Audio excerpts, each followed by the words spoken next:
whole day we were giving our meditations on the second week of St. Ignatius, where he is talking about knowing Jesus and dedicating ourselves for Jesus. Now today the third week. Third week is the Passion of the Lord. So we start with the love in abundance. It invites us to enter into the third level of the spiritual exercise journey by providing us with the contemplation, the mystery of the Last Supper. The Last Supper in which Christ instituted the Eucharist not only marks the beginning of the painful journey to the cross, but it forms the principle and foundation for the whole week.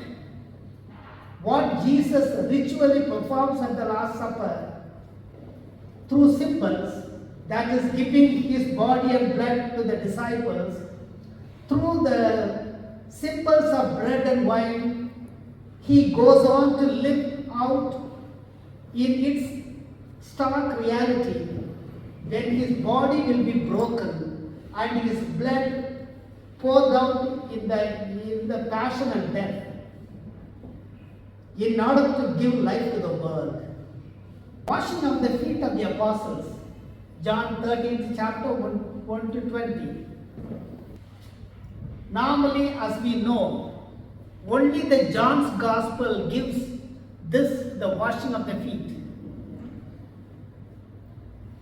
This is the vivid symbol of the Eucharist.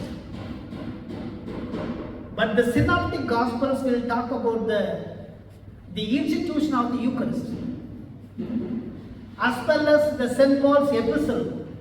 Corinthians also will talk about it. Only John talks about the washing of the feet, which is the symbol of the Eucharist, the Eucharistic symbol, the service. Context: dispute among the disciples of the Last Supper as to who was the greatest among them.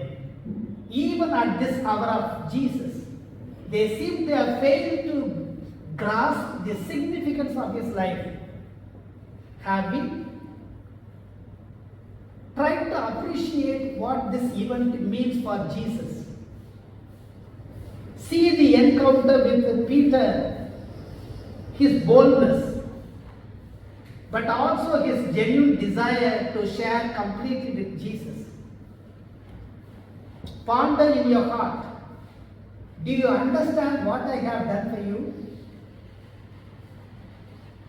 He washes the feet of his disciples who were in discussion who was to be the head of the group. Be there as one of the disciples. See Jesus coming to your feet. See his hands on your legs. He washes them and wipes them. Here Jesus tells you these words: if I do not wash your feet, you will no longer be my disciple. Let Jesus address these words to you.